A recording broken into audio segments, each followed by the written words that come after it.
Kalfadhigii 26aad ee dalada heer qaran ee dhalinyarada Soomaaliland ee SONYO ayaa maanta si rasmi ah uga furmay magaalada Boorama waxaana goobjoog ka ahaa badhasaabka gobolka iyo maayarka magaalada Boorama iyo xildhibaano kale.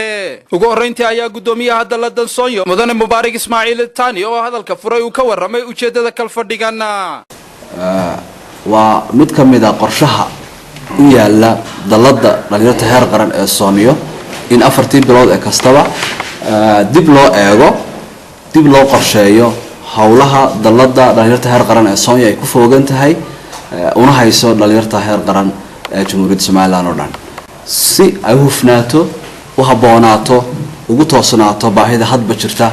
ee dhalinyarada Jamhuuriyadda Soomaaliland. Mar kale waxa uu gudoomiye Mubaarak diiradda saaray arrin u baahan in laga hadlo. waxaan sidoo kale dalada dhalinyarada heer qaran ee SONYO ay tacsi ballaaran u diraysaa dhammaanba qoysaska reer Soomaaliland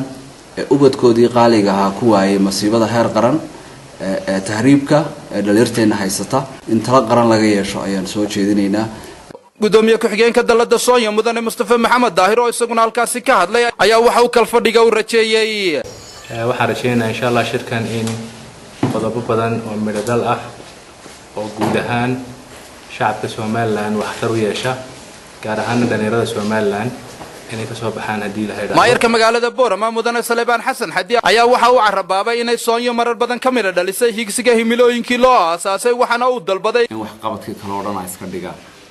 inay focus ka saaraan sidii shaqo abuur loo sameyn lahaa ee dhalinyarta looga jeedin lahaa tahriibta ee wadankooda looga hakin lahaa.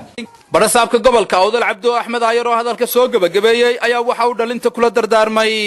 xaqiiqdii waxa weeyaan SONYO wax ay qaban kartaa wax aad u weyn waayo awoodii qaran uu ku fadhiyay ayaa tihiin idinkuna inay soo aragtaan weeyaan.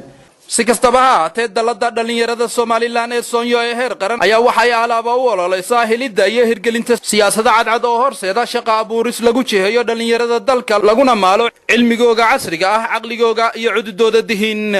Cabdalla Ali Yusuf, Home Cable TV, Boorama.